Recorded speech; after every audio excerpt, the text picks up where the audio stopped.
Hi, this is Scott Love. I've been involved in the recruiting business since 1995. I knew my very first day on the job as a headhunter, I would do it forever. Why is that? Well, I think for two reasons. When I'm dealing with organizations, those companies and firms that hire us, we're making a huge contribution to the growth of that organization. Secondly, when we're dealing with candidates, we're making a tremendous impact that affects them in a very personal way. And it's something that I get really excited about, even to this day after having done it for so long. I spend all day talking to partner-level attorneys, wanting to engage them in a dialogue about their career, trying to open their mind up and see if they're open to hearing about other things. And I find that candidates that I talk to fit one of three categories. They're either going to retire with their current firm, or they're actively looking to get out of that place, or they're kind of in between. And I'm always curious about those people that are in the middle. Sometimes a situation just isn't bad enough that will propel them out of that organization, or it's just not a priority for them. But if that right opportunity came along, they would jump on that. When I coach candidates to go through the process, I always tell them that as they're going through this, they might want to go out and make a $20 or $30 investment in a journal. You can get this from Barnes & Noble's. What do you write in here? All the thoughts associated with the move. When you're going through this, you want to talk to your significant other, your spouse or a close friend or your loved ones about the change. Get their input. Make sure that they're okay with everything. Secondly, have a mentor, someone that understands you professionally and also personally, knows your situation, that can give you candid and honest advice.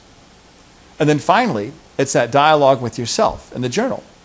You want to write down some questions. It's more than just writing down pros and cons. You can do that, but let me give you a couple of ideas. If you get a journal and you're going through transition, here's a few questions that you might want to consider. Question number one: what are the three primary motives I've identified that are causing me to want to leave?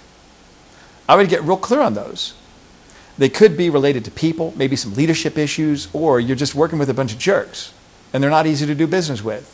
Or you're in an environment that doesn't really promote or encourage teamwork, just a bunch of closed doors and a lot of isolation.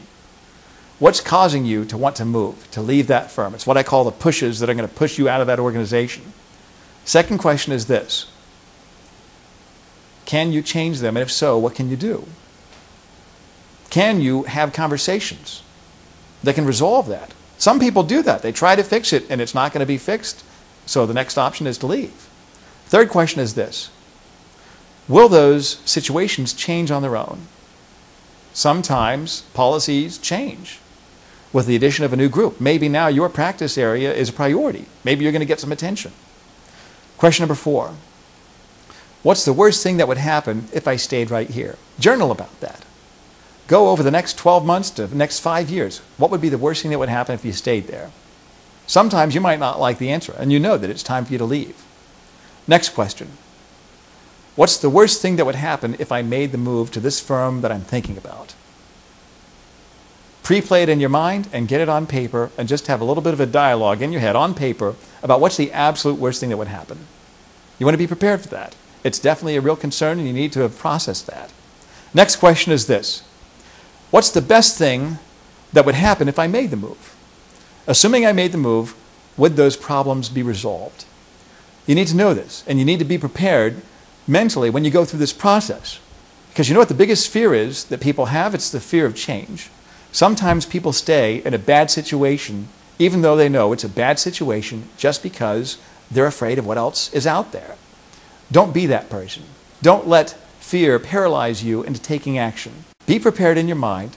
Make sure that you trust the recruiter you're dealing with, and always be honest with yourself about the reality of your situation. I hope this helps. Thanks for watching. My name is Scott Love.